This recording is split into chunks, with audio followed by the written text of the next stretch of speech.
Both sides ready? Okay.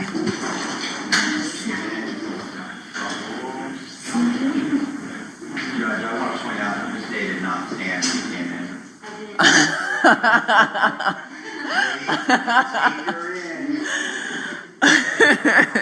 We wouldn't mind. I didn't want anybody to stand. Sometimes I like to sneak in, sneak out. If you could give Shannon any time away from our office and put her in jail, she'd probably take it. Volunteer submission. Do we need to get the gallery back in, right? Yes, sir.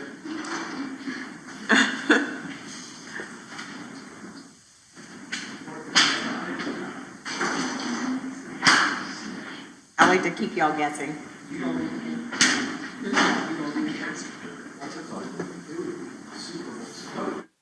Need to get Mr. Holman. He's holding in the hallway.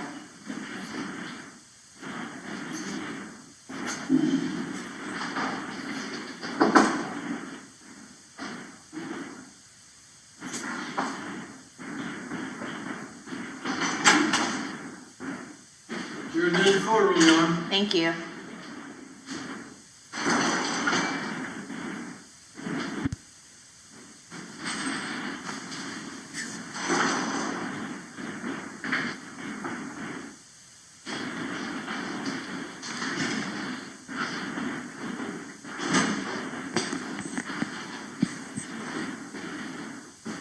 All right, welcome back, members of the jury. Everyone may be seated.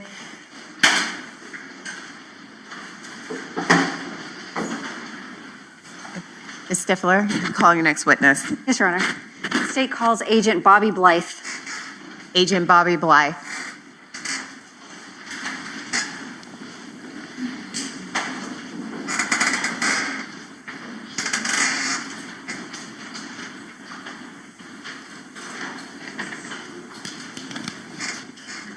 Good afternoon, Agent.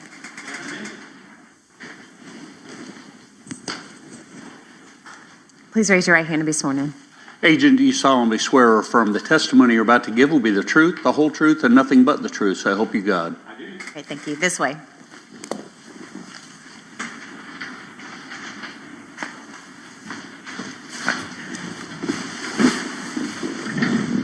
You may proceed. Thank you, Your Honor. Good afternoon, sir. Could you please introduce yourself to our jurors?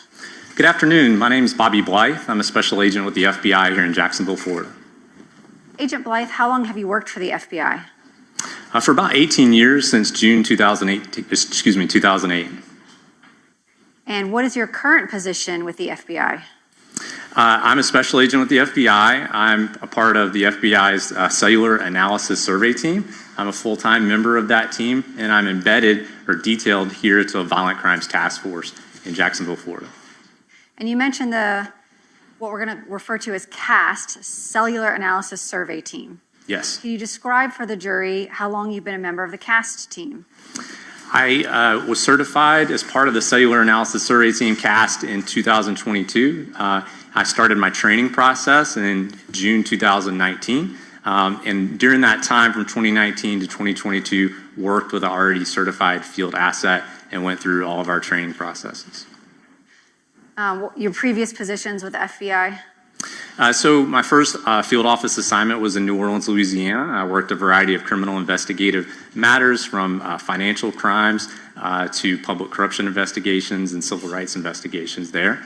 And in 2018, I transferred to Jacksonville field office and continued to work on criminal investigations. And in 2022, started working primarily violent crime investigations. Can you explain to the jury what CAST is? CAST is a group of about 100 special agents and task force officers across the FBI's field office that specialize in the analysis of phone-based location information and historical cell site location information, the information that comes from the cellular providers that make your cell phones work. We train other investigators, state and local law enforcement, other federal agencies, how to do this kind of work, to use this technology to further investigations, to find phones and the people they belong to. We also help real time on cases to find people, whether it be suspects of crime, missing persons, such as a kidnapped child. And we also work on historical investigations looking back to see where a phone was or device was in relation to a set of circumstances. And we also provide testimony in court regarding our findings. You mentioned someone earlier testified about being CAST trained. Do you train other law enforcement agencies outside of the FBI in how to do this type of analysis? Yes, every year I teach multiple basic classes, a 2-day class to state, local, and other federal law enforcement officers and crime analysts on how to do this type of work, what kind of records you can get from the cellular providers and social media companies to obtain location information to help in an investigation.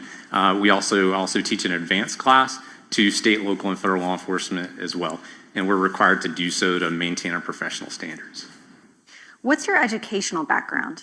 I have a bachelor's degree in business administration from the University of North Florida with a major in accounting. I worked in public accounting for 3.5 years after graduating from UNF, and I did some post-baccalaureate work to be able to sit for the CPA exam, and I became a certified public accountant during that time as well. How did you get into this transition from that type of work with the FBI into CAST? So I knew an FBI agent that I met when I was in high school, actually, and kept up with him through college. I was recruited, went through the application process, and joined in 2008, and went through new agents training. In order to be a member of the CAST team, can you briefly describe for the jury what specialized training you have to receive related to mobile device location analysis, both historical and real-time? So we go through over 300 hours of classroom and practicals-based training, basically going from a basic class to an advanced class, a critical incident readiness exercise that simulates a command post environment. Let's say there's a child abduction or a mass shooting, and we're trying to identify a suspect device and track that device. So we simulate that in an exercise. We also go through a 4-week certification course that includes a class from a PhD professor from the Florida Institute of Technology in radio frequency theory as it relates to cellular networks. And we go through the technology from the infancy of cell phones, 1G, all the way to 5G, what's currently deployed. And what's special about it is we also receive training directly from the cellular providers, AT&T, T-Mobile, Verizon, and US Cellular, from both their network engineers and their court order legal compliance personnel to tell us about the technology they have deployed, how their networks work. We can ask them questions, and they tell us about what kind of records they keep and how to obtain them.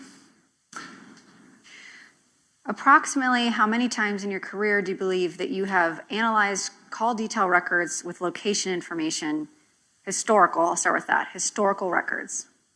More than several hundred times. And have you ever in your career tracked successfully a suspect or missing person using these records in real time? Yes, numerous times. Can you give us an example? I know recently you tracked a suspect in a local shooting at the Players Championship course. Yes, there was a double homicide near the Players Championship this year. We were able to track the suspect's device to an area within a very short period of time of providing that information to investigators. They were actually able to locate the abandoned phone and see where that was located, and then we were moved on to exploiting other means to try to locate that suspect. I've also located missing endangered children who've been kidnapped, the suspects involved in those kidnappings, missing persons who've been deceased to find their remains, and also been able to verify where suspects of crime have been looking backwards by seeing where their device was and then corroborating that by pulling video at that location or seeing them on surveillance. And you mentioned that part of your job duties are also to testify in court. How many times have you testified in court related to your work as an expert witness? About 55 jury trials in state and federal court. Your Honor, at this time, the state is intending to elicit opinion evidence from Agent Blythe as an expert in his field, and I would allow the defense any voir dire. Any questions? Oh, no questions, and we agree that he's an expert in his field. Okay, you may proceed. Okay. Agent Blythe, we're going to give the jury a little bit of an education. Can you explain how cell towers work? Yeah, so on the left, you can see 4 common configurations of cell phone towers, as they're commonly called in our area. There's a traditional metal pole with 3-sided array of antennas on top that you can see at the top left.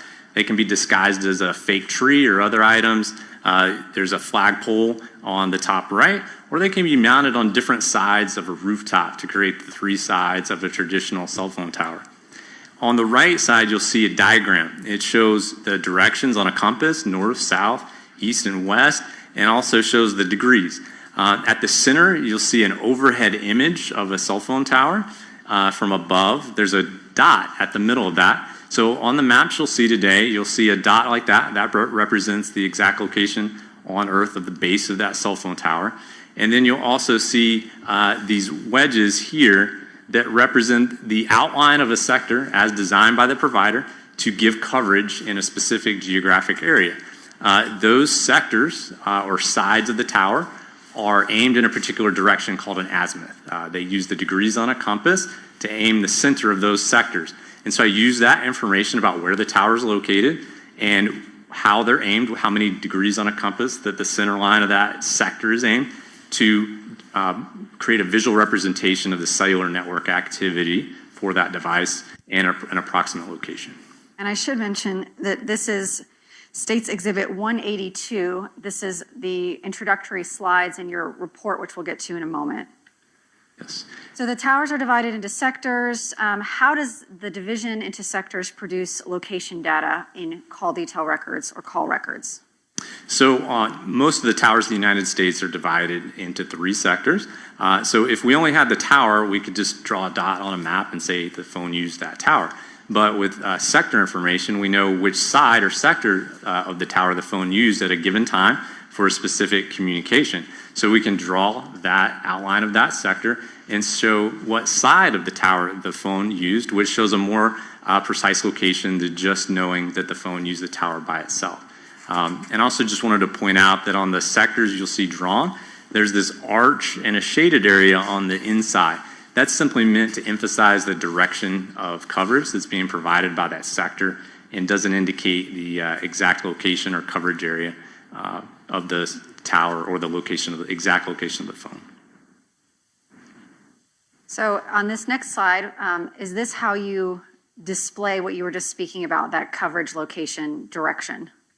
Yes, this is one of those sectors plotted on a map. You see the green dot that represents the location of the cell phone tower, and then the red wedge indicates which sector, in this case the sector pointed at 0 degrees true north, that the phone used for that particular event.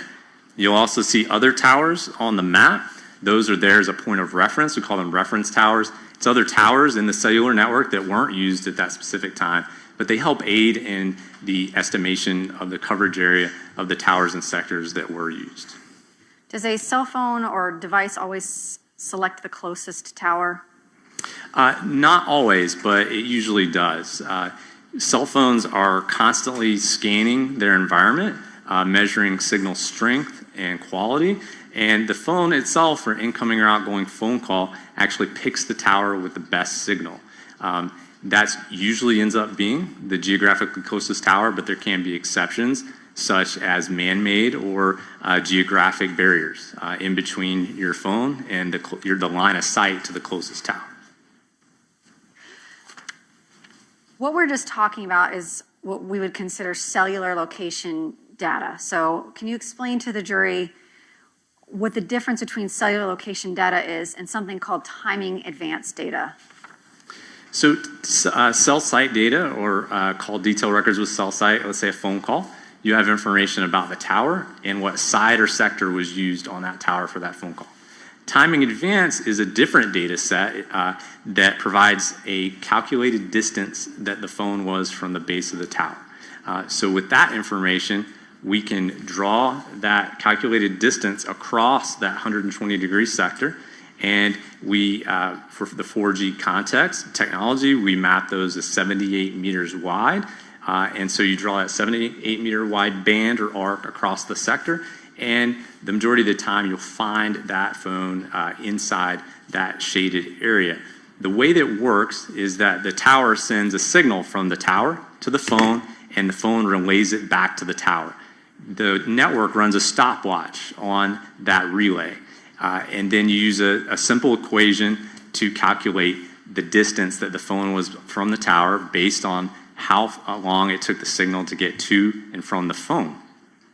The reason that's there is you can think of a crowded movie theater. Let's say there's an emergency in the theater, like a fire, but there's only one exit. If everyone goes out that one exit, tries to go out at the same time, there'll be a tragedy. If there's someone to designate who goes out, which row goes out at what time, sequentially, then everyone can get out safely. It tells the phones when they have to send signals so that they arrive within the right time window. It's critical for cell phones to work. The cellular providers in our training, have told us that for your cell phone to operate and function, timing advance has to work. And it provides much more precise location information than just tower and sector. So I want to kind of break this down for the jury. If we're talking about cellular location information, does that require somebody to be actively using, meaning either sending or receiving text messages or making or receiving phone calls to generate data of which tower and sector is being used? No. So although timing advance can be created based on phone calls, data sessions, or text messages, it's also independent network signaling independent of any user-initiated activity. So if you were looking for active cellular usage, someone would have to be using their phone to create that activity. But if we're talking about timing advance, my phone can be sitting here without me doing anything on it, without receiving any texts or calls, and it still can be creating those timing advance measurements to the cell tower. Yes. Okay. When you are mapping cell phone data, what kind of records do you need in order to do that? So in the productions from the cellular providers, we need the call detail records with cell site, the data sessions with cell site, if it's available, the timing advance files, and we also need a cell tower list, a list of from the provider that gives the locations of all the towers and other information about the tower and the sectors, like what direction that each side of that tower faces. And in this case, and many of your cases, do you receive those records from the cell phone providers via a search warrant? Yes. The government or law enforcement, the state, we can't just subpoena them. They have to be through a search warrant issued and approved by a judge. Correct. The legal standard for quite some time now is that it requires a probable cause search warrant from a judge to obtain this historical cell site location information. Because it allows one to track the movements of one's device. So in this case, did you analyze both cell tower location information, meaning these maps here on page 5 that show what azimuth and what sector of a tower is being used, as well as timing advance showing that same information but with a distance from the tower? Did you have both types of data available to you in this case? Yes, for one of the devices. Do phone companies keep this timing advanced measurement data as long as they keep other cellular data? No, they don't. Do you know what the retention periods are for cell providers in general? I do, yes. And what are those? So for timing,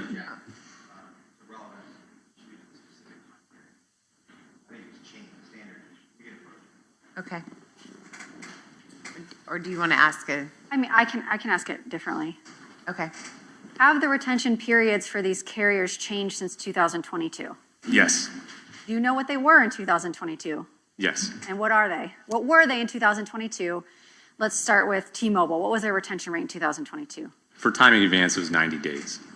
So if an officer does not get a search warrant for a specific phone number because they haven't identified it or it's not part of the investigation, 90 days after an event, timing advance would not have been available for a T-Mobile number in 2022. No. What about AT&T in 2022? In 2022, AT&T did not produce timing advance information to law enforcement pursuant to search warrants. They've since have begun doing so. Did you receive another type of data to analyze in this case, Google location history? Yes, I did. And can you explain to the jury where Google location history comes from? So Google location history comes from the phone's operating system, the location services function on your phone.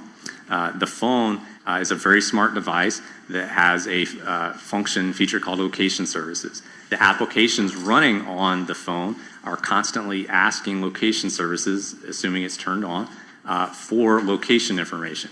The Weather Channel app needs to know what part of town generally you're in, so it asks for a more broad or more approximate location. But when, let's say, you get in Google Maps and want to navigate to a specific location, it wants the best location information, which is going to be usually your phone's GPS receiver or Wi-Fi based location information. So when the applications on your phone or using Google products themselves are querying the phone's operating system for locations, those locations are provided to the applications. If you're opted in to timeline or location tracking with Google, then that information at this time was transmitted and stored in Google servers, and it's also stored in your phone's operating system.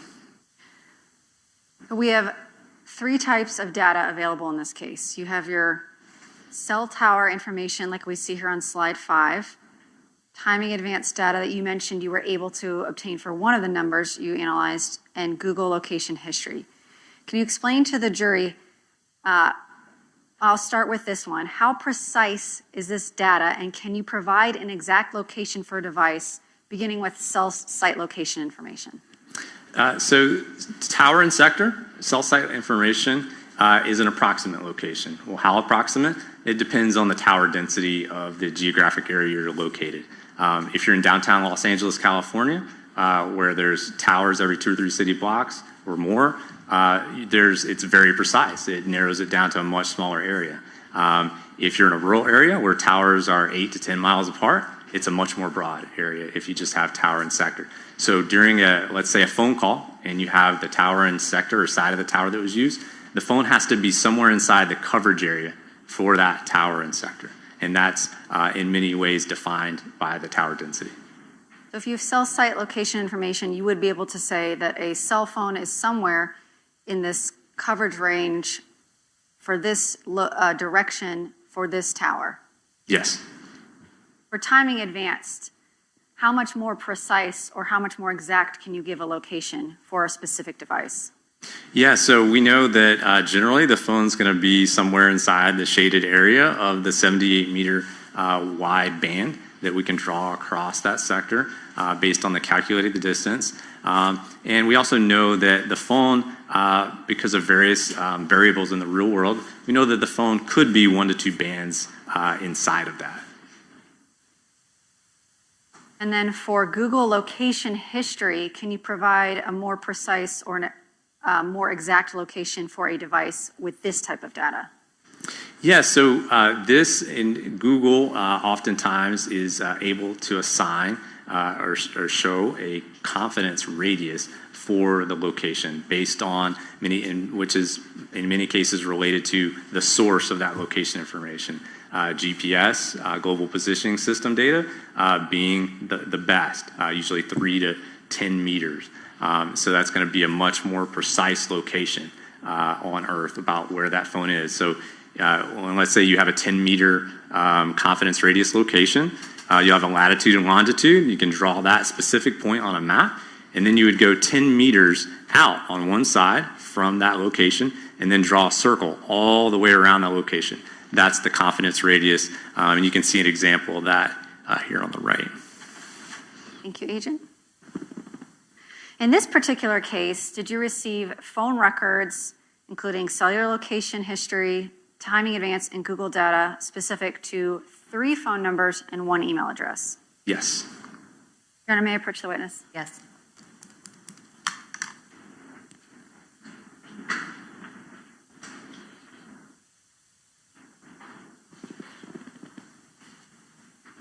Actually, I'm going to use the evidence card for this.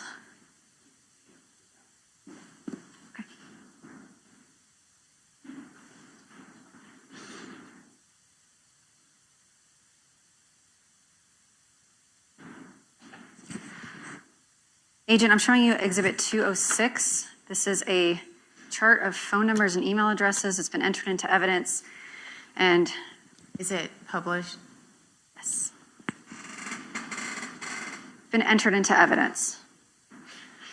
So we're beginning with, was one of the numbers, one of the phone numbers and associated individuals records provided to you, the phone number here, 904-566-2633, belonging to a Mario Fernandez?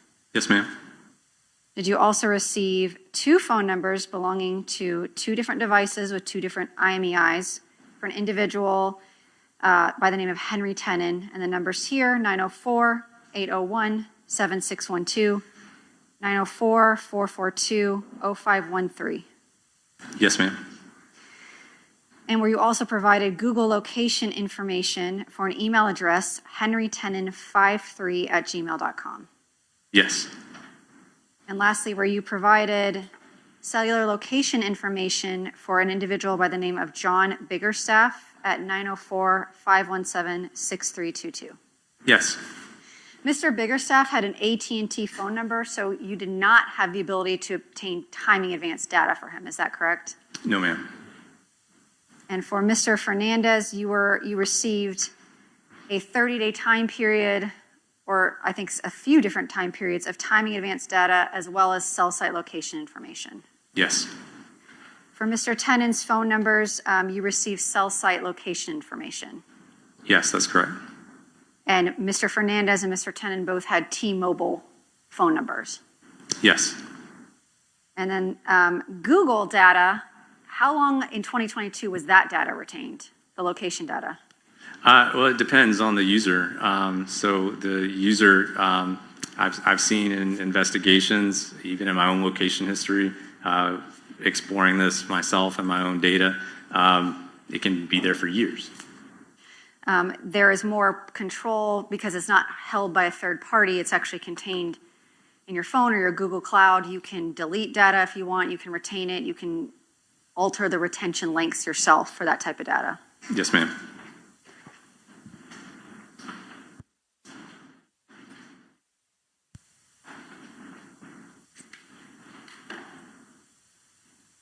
And I'm going to show you some items that were provided to you to do your analysis, beginning with state's exhibits. Stickers are covered up. 180. It's a disc with a letter from AT&T for toll records for John Biggerstaff. Yes, ma'am. State's Exhibit 179, toll records and a certification from T-Mobile for Henry Tenon.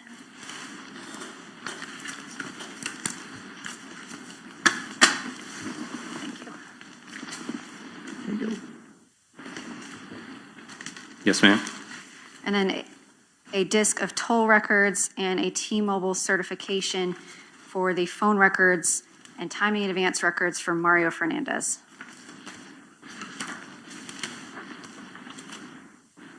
Yes, ma'am.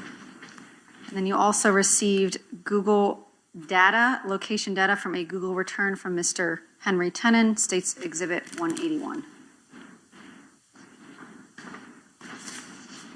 Yes. And lastly, the detectives provided you as well to include in your mapping some license plate reader reports from the St. Johns County Sheriff's Office for a specific date, January 29th, 2022. Yes, that's correct.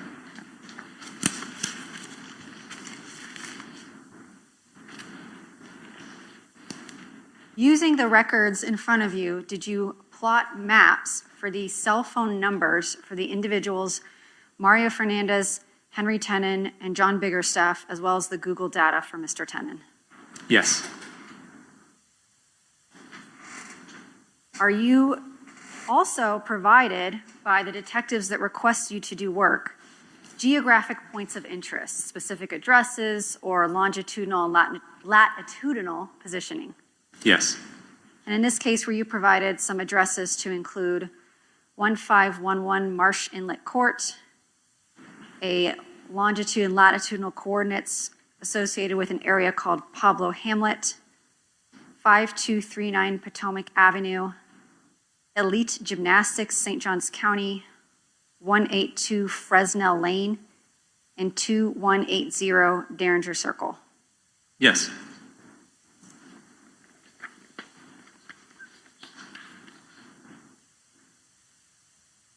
When you receive those phone records that you have up there, states 178, 179, 180, if the jury were to open them, they would see the time and dates of the cellular activity and timing advance is in something called UTC. Can you explain Yes. to the jury what UTC means? UTC stands for Universal Coordinated Time, for short, and you can think of it as being similar to Greenwich Mean Time. So to get from UTC time to local time here, this time of year we subtract 4 hours. During standard time, after we fall back, you subtract 5 hours. And did you make those adjustments when mapping this data? Yes. When you're mapping data for the time period at the top, do you include all or most of the cellular data for that time frame in your mapping? Yes, unless I indicate otherwise. And if there is no data for a specific time period for a phone, did you also indicate that on these maps? Yes, ma'am. All right, we're going to go through your report. It states Exhibit 182. Did you prepare these maps in conjunction with a request from the Jacksonville Beach Police Department regarding the murder of Jared Bridegan? Yes. Do you actually participate in the investigation of the cases that you're working, or you just look at data? So usually I'm brought in to look at the historical cell site or another phone-based location information to provide context and show where devices were in reference to specific places at specific times pertinent to the investigation. Sometimes I might be asked for advice about what type of location information can be obtained from certain providers, but that's usually what it's limited to in these types of cases. You don't participate in interviews or help collect evidence or make any kind of determinations as to how an investigation will proceed, other than maybe requesting additional data that you would need to map locations. All right, let's go through your slides. Beginning with slide 8, you were asked to map cellular location data for the phone number 2633, Mr. Fernandez. And I should say at the beginning of your report, the jurors will have a little easier time. You do them by color coding.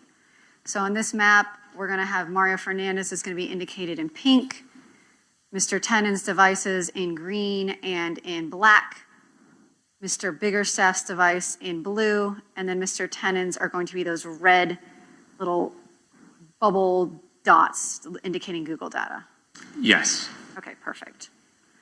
So beginning with slide 8, you were asked to map cellular location information for Mr. Fernandez on January 5th of 2022. First of all, were you provided with timing advance data for this time period? For January 5th, I don't recall the specific date it cut off, but later in January, I know there was timing advance, and in February, we had timing advance. And if the request for the data was made more than 90 days, like for example, if the police didn't realize this date was significant until 90 days after it had passed, there would not be timing advance available for you to map. Correct. So as soon as investigators learn of a device, they can only go back 90 days before that to get timing advance. So if there's a date pertinent to the case that falls below that, before that 90th day, that information is going to be have been purged from T-Mobile's systems. So it just won't be available. So in this map, we're seeing cellular data, which means that we're only going to have data points when a phone is communicating with a tower being used in some manner. Correct. So here we see Mr. Fernandez's device has 2 cellular activities for this time frame. Can you describe for the jury what you've mapped? Yes, this is a visual representation of the cellular network usage of target cell phone 2633 in pink. There's a incoming phone call that went to voicemail at 10:56 a.m. Utilizing the tower and sector just north of the Jacksonville Beach sign on the map, facing to the west. And at 11:51 a.m., the target cell phone utilized the tower and sector just north of the Baptist Medical Center Beaches sign on the map, also facing to the north and west for an outgoing phone call. And these other green dots that I'm circling here, those indicate the location of other T-Mobile cell towers back in 2022. Yes. And when you map cell location towers, towers can change, they can build new towers, move them. Do you always use the tower list from the year that you're mapping?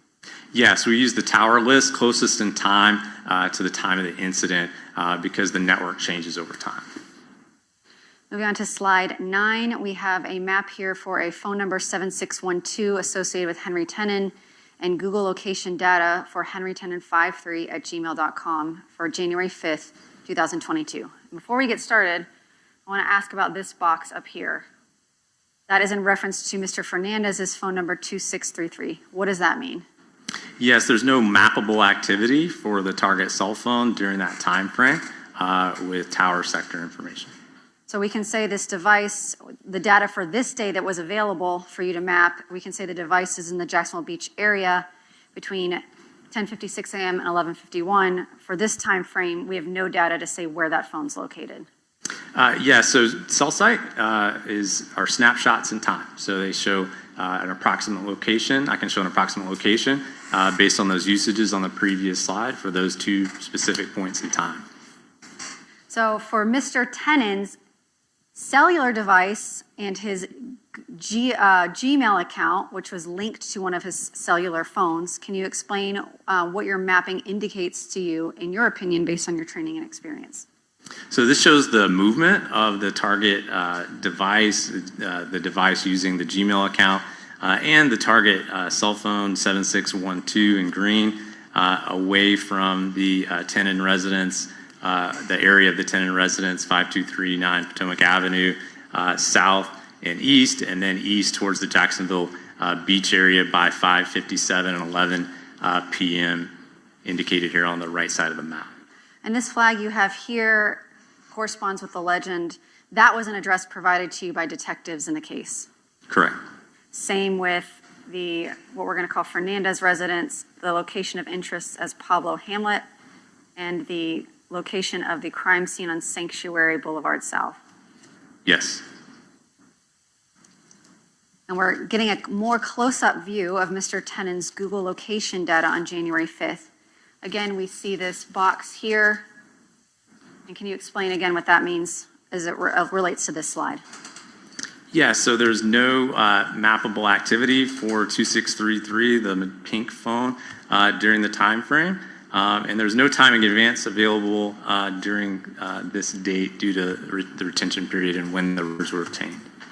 So no cellular data means that there's no user-generated cellular activity at this time frame. Correct, or incoming activity that would generate cell site.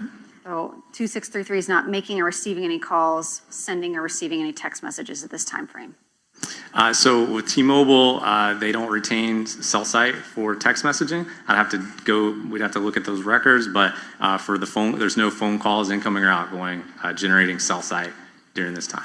In regards to Mr. Tenon's geolocation data, can you explain to the jury your opinion based on your training and experience what is indicated by this slide?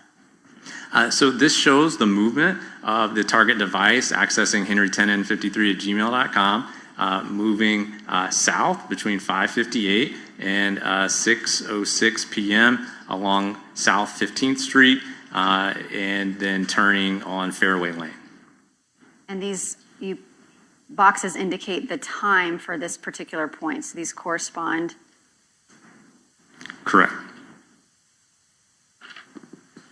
Slide number 11, this is going, your arrows indicate reverse, so we're going further along in time. So we see activity going this way, and the next slide, the device appears to be moving back where it came from. Yes, the blue arrow on the slide I've provided shows the direction of movement, and you can see the call-out box for each event next to it with the time and the confidence radius assigned by Google to that location. So explain to me this R3M here, that is a confidence radius. What does that mean as it correlates to these individual points? Yes, so the point here that you just circled, that it refers to that point just to the north of the Fernandez residence sign on the map at 6:07 and 34 seconds. It means that Google was able to assign a very precise location, a confidence radius to that location of 3 meters. So that device would generally be found somewhere within 3 meters of that latitude and longitude location. And then here we have from 6:08 to 6:10 p.m. more location data. Can you explain what we're observing in this slide? So these are locations that were in the location records for Henry Tenon 53 at gmail.com. They show the device between 6:08 p.m. And 6:10:58 seconds. On these, I'm not able to show a confidence radius because the source of, even though one was assigned by Google, the source of the location pull was listed as unknown. So that could mean a variety of things about why it didn't make its way into Google's records, what the source of that location is. But these locations are interspersed with GPS-generated locations, Wi-Fi-generated locations, and as I reviewed them in totality, they track right along roadways in sequence over time and appear to provide accurate locations for that device. Data points individually, it's hard to draw conclusions of them. Do you look at the totality of the data and the context in which you're viewing it to draw your conclusions? Yes. All right, and then 6:10 to 6:57 on January 5th. Again, we have no activity, cellular activity for 2633. Can you explain what we're seeing in this slide as it relates to Mr. Tenon's cellular device and Gmail account? So the target device for Henry Tenon 53 at gmail.com and target cell phone 7612 both move back west between 6:10, 6:22, and 6:51 to 6:53, arriving back in this area of just south of the San Marcos sign on the map. You can see a Google location here at 6:51 and 35 seconds, and then a data session for the target cell phone in green at 6:53, utilizing a tower and sector just to the south and west of that more precise Google location. And you can see that tower and sector faces that Google location along Interstate 95 there. So this is one of those examples of looking at things in totality and context. You have more precise Google locations, data points, but they are corresponding with these kind of less precise tower readings. But in an area like this, because they're both in the same area, you can conclude that the device is moving in this general track. Yes, the data sets corroborate one another. Right, they correspond to one another. Yes. And then January 5th, again, we have no activity. We have on 1/6 an outgoing call, but no cellular calls to map for this time frame. And we see that the data points are moving back to the location of 5239 Potomac Avenue. Is that fair? Yes. Okay, January 25th, from 2:39 p.m. to 3:10 p.m., we are looking at AT&T records, which are only available as that cell tower location information for Mr. Biggerstaff, as well as the cell location and timing advance for Mr. Fernandez. So here we're seeing, can you explain to the jury how timing advance is going to be indicated in these boxes that's a little bit different than the cellular location information? Yeah, so in these call-out boxes at the top is the CID number. That's a unique identifier for that tower and the side or sector of that tower that was used for each event. And then below that is the date, the time. This number is the azimuth or degrees on a compass that sector faces that was used for that specific event. And then next to it is TA, that stands for timing advance, and then the distance, the calculated distance that was obtained from the records as calculated by T-Mobile in the records, and that is visually displayed there with the sector on the map. And what can you tell me about the co-location, if any, between Mr. Biggerstaff's number here in blue and Mr. Fernandez's number here in pink, their devices? Yes, so Mr. Fernandez's phone arrived in this area at approximately 3:04:56 p.m. You can see indicated here by the timing advance band.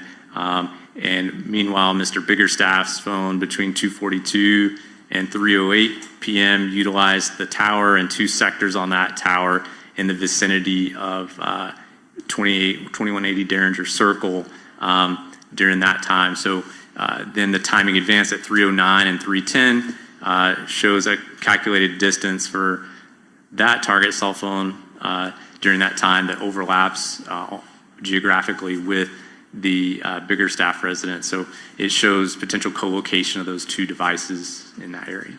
And here on your legend, where you have these addresses labeled Fernandez residence and Biggerstaff residence, that is information provided to you by the detectives in this case. Yes. And here we go on January 25th. We've got a 3:10 p.m. to 4:24 p.m. and then we have a 4:26 to 5:56 p.m. I'm going to go through both of these and what opinions or conclusions are you drawing as to the potential for co-location from these slides? Yeah, so remember, we don't have timing in advance for the AT&T phone. We just have tower and sector.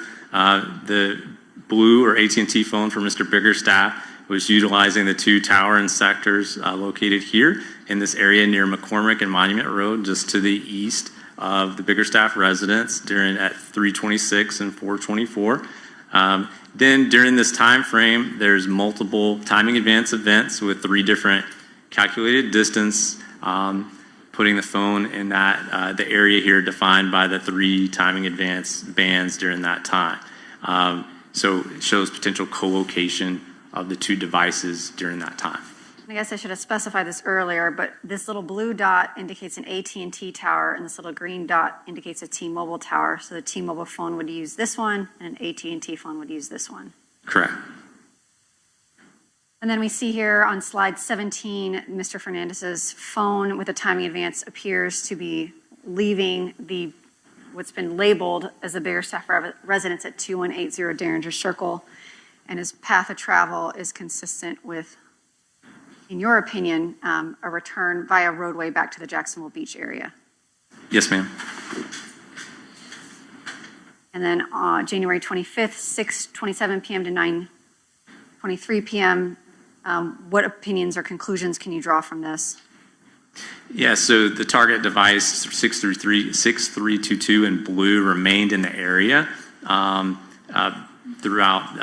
through the next morning based on the available location information. You can see here and in the call-out box to the right, the target cell phone primarily used this tower south of the near Monument and McCormick Road during that time frame. All right, we're going to talk about January 29th, 2022. I'm hoping we'll get through this particular date before we break for the day. So that's what I'm going to try to accomplish. On page 19, you were asked to map location data, timing advance data for Mr. Fernandez's phone, cellular location data for 7612 Mr. Tenon's phone, and Google data points for Henry Tenon 53@gmail.com. Looking at this slide, and the jury has seen it before, can you offer any opinions based on this data here as to whether those two devices could be correlated to being in the same area for an overlapping period of time? Okay, so just to break it down, the target cell phone 2633 in pink between 2 o'clock, which is this timing advance band here in this tower and sector, is moving into this area and at that point, and closer to the area of the Tenon residence, there's at 2:02 a timing advance band here with a calculated distance of 0.58 miles from the base of the tower, and then between 2:05 and 2:59, the target cell phone maintains these two calculated distances and would be somewhere within these bands between 205 and 259. At 2 o'clock, the target device for Henry Tenon 53 at gmail.com is located basically at the Tenon residence location, or is consistent with being at that location. Then by 206 is departing that area, and is at near the intersection of Old Kings Road and Edgewood Avenue. Then at 208, you see cell site usage for 7612 to the east for a data session, and then at 210, a Google location along Martin Luther King Jr. Farther to the east. So between 2 o'clock and 206, Mr. Tenon's phone moved north and east towards Old Kings Road, and between 202 and 205, Mr. Fernandez's phone moved into the same area as the Tenon residence, and it's consistent with potentially being at that location. So we don't have data for every second or every minute here. The last known point for Mr. Fernandez's phone would be in this bar, or as you said, at 1 to 2 bands within that band Yes. at 202. And Mr. Tenon's geolocation data puts him here at 2 p.m. and then here at 206. So we've got, presumably there's 4 minutes in here. We don't have a precise location for Mr. Tenon's device. And between 202, perhaps within 2 bands, and 205, we know Mr. Fernandez is somewhere within this banded area. Yeah, so there's some possible overlap there for a few minutes during that Being short time. generous, we're talking 3 to 4 minutes. Being conservative, we're talking a minute, perhaps. Yes, approximately. So January 29th, we have some movement. We have the geolocation data for Henry Tenon moving south from the Tenon residence into, this is an overview into the Nocatee Greenleaf Village area. Yes. And is the times of these data points consistent with, well, you tell me, what does this indicate to you, the time between these data points, the distance and timing between them? The device was moving in a vehicle at a rate of speed consistent with highway speeds south and east from the Jacksonville area south to the Greenleaf Village area on the map. All right, and we're going to have a closer up view of some of this activity. This is slide 21. This also, you have mapped here a license plate reader report and location for that corresponds with some of these data points. And again, was this something that the detectives provided to you in this case? Yes, ma'am. And how is it helpful to you placing, some of these don't have that radius, confidence radius. How is something like this helpful to you in coming to conclusions about data overall? So those types of data sets, it's a location for a vehicle, that is assigned to a specific person. So they help corroborate one another. And looking at this map, what opinions or conclusions can you draw about the location of Henry Tenon 53 at Gmail on his device for this time frame?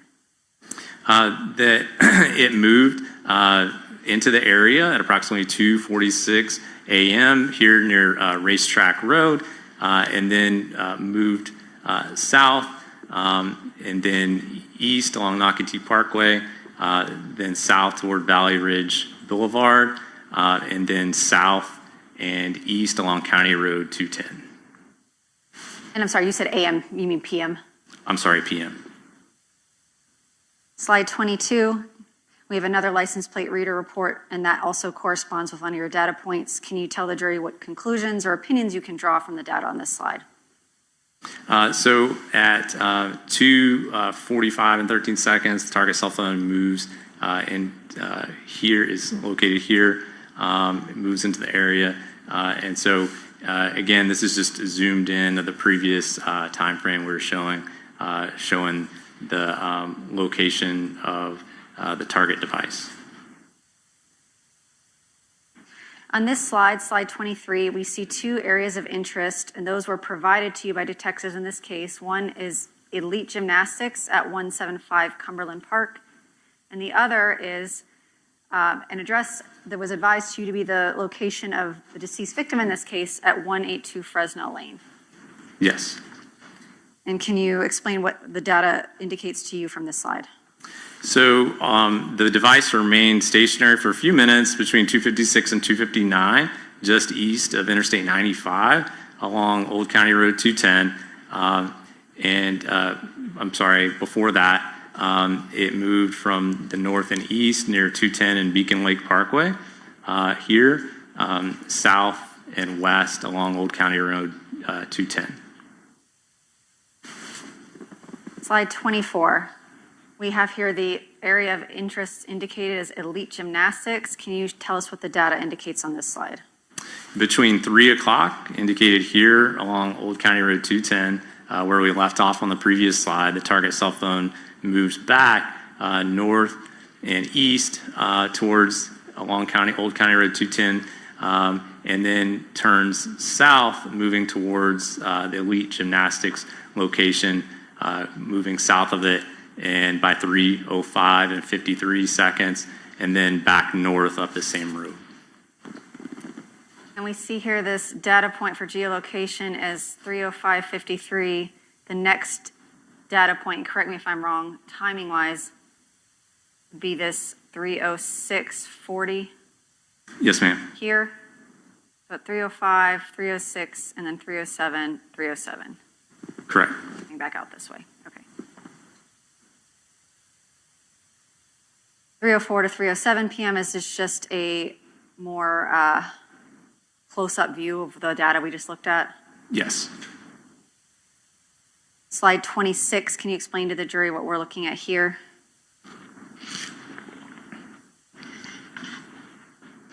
So this shows the gross movement or travel of the device accessing Henry Tenon 53 at gmail.com between 3:08 p.m. and 3:47 p.m., moving away from the area of elite gymnastics and the victim residence north back towards the Jacksonville Beach area.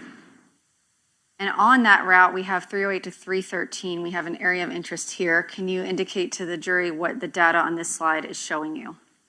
This shows an overview on the slide that the target device moved along the blue dotted hashed line that I'm showing here along County Road 210, and then moved south along Beacon Lake Parkway,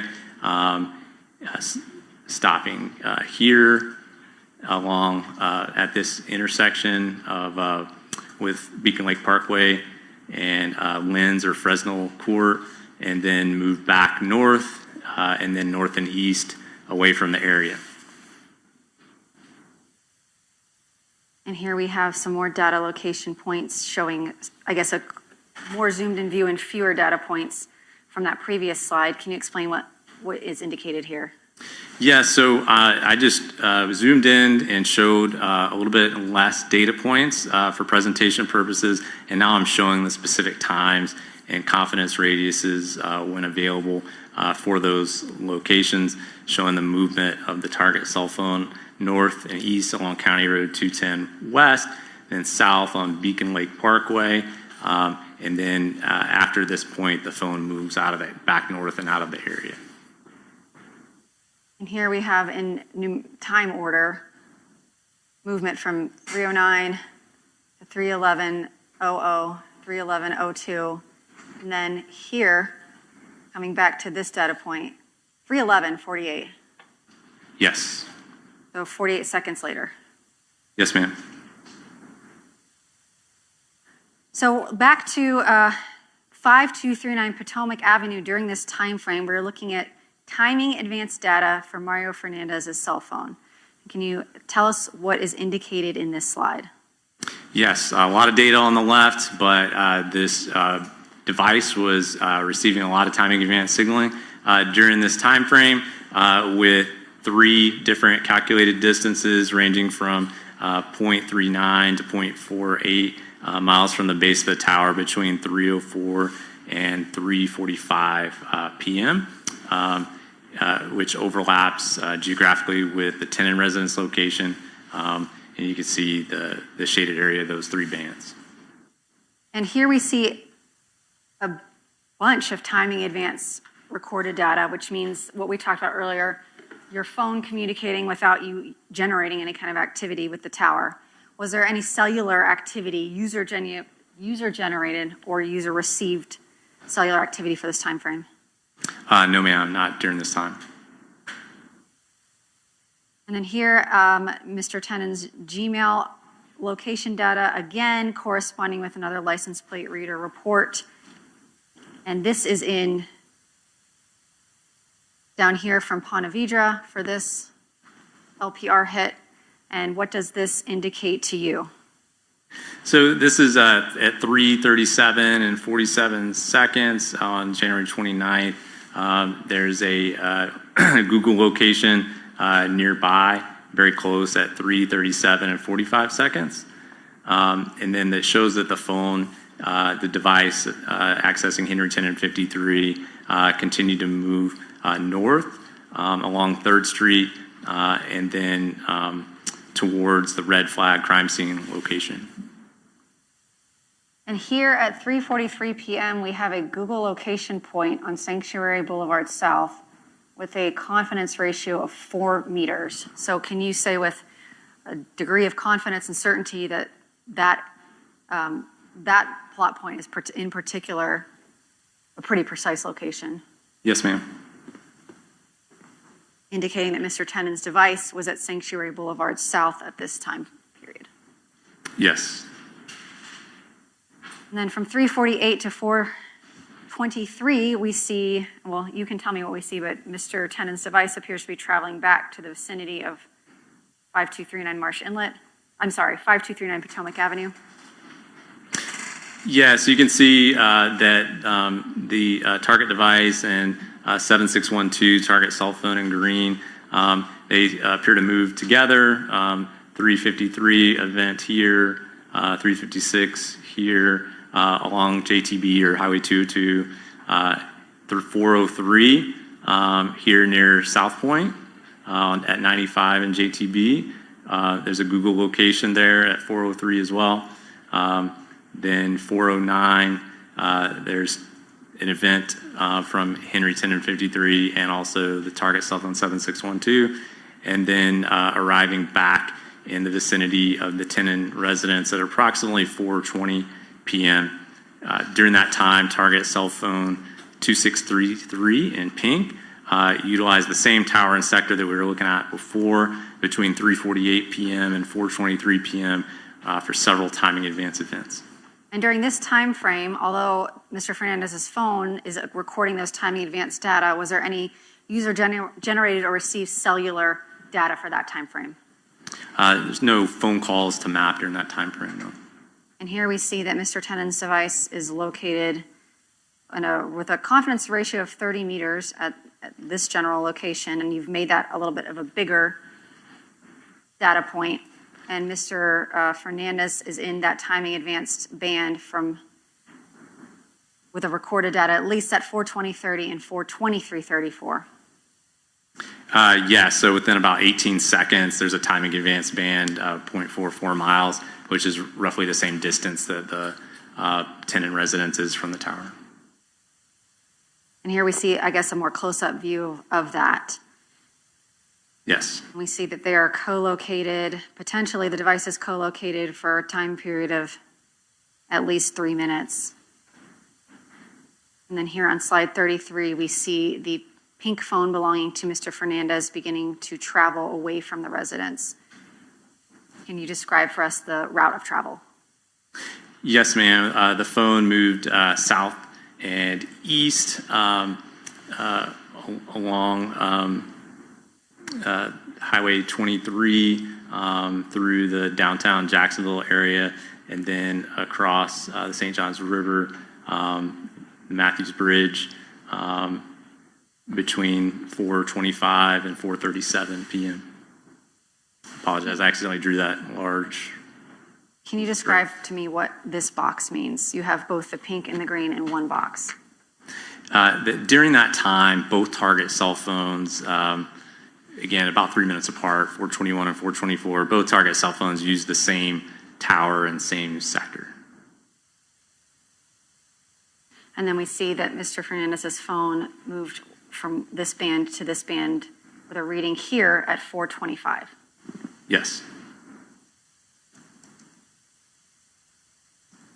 And that gets us through January 29th. Your Honor, in terms of scheduling, does the jury need a break? Okay. I thought that might be the answer. All right. How much longer do you think? Should we take a shorter break so you can finish up the day?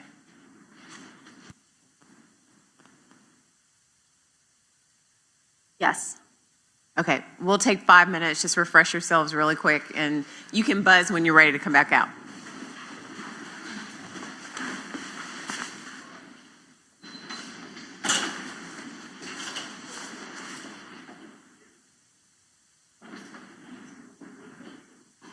Agent, do you need a break? You want to step out for just a moment? Sure.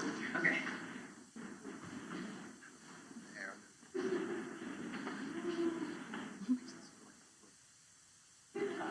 All right. Please let the record reflect that the jury's left the courtroom. Agent, you can step outside real quick and refresh yourselves. Just don't talk about your testimony.